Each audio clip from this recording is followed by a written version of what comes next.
Hi guys, welcome back to one more mini vlog. So ఈరోజు video ఏంటో చూసేద్దామా.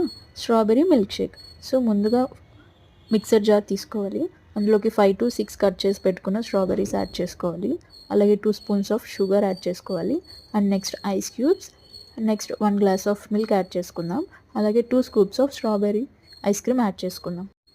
So ఇవన్నీ యాడ్ చేసేసుకున్నాం కదా. ఇప్పుడు ఇది మొత్తం స్మూత్ కన్సిస్టెన్సీ వచ్చేంత వరకు గ్రైండ్ చేసుకోవాలి. చూసారు కదా, ఇలా స్మూత్ కన్సిస్టెన్సీ వచ్చిన తర్వాత సర్వింగ్ గ్లాసెస్లోకి సర్వ్ చేసుకోవాలి. అండ్ ఫైనల్గా కొంచెం స్ట్రాబెర్రీ ఐస్ క్రీమ్ యాడ్ చేసుకొని స్ట్రాబెర్రీతో గార్నిష్ చేసుకుంటే స్ట్రాబెర్రీ మిల్క్ షేక్ రెడీ. మీలో ఎంతమందికి మిల్క్ షేక్స్ అంటే ఇష్టం అని తప్పకుండా ట్రై చేసి ఎలా ఉందో కామెంట్ సెక్షన్లో కామెంట్ చేయండి. ఇంకా డీటెయిల్డ్ వీడియో కావాలి అంటే కింద ట్యాగ్ చేశాను, చెక్అవుట్ చేయండి. ప్లీజ్ సబ్స్క్రైబ్ చేసుకోండి. See you in the next vlog. Bye bye.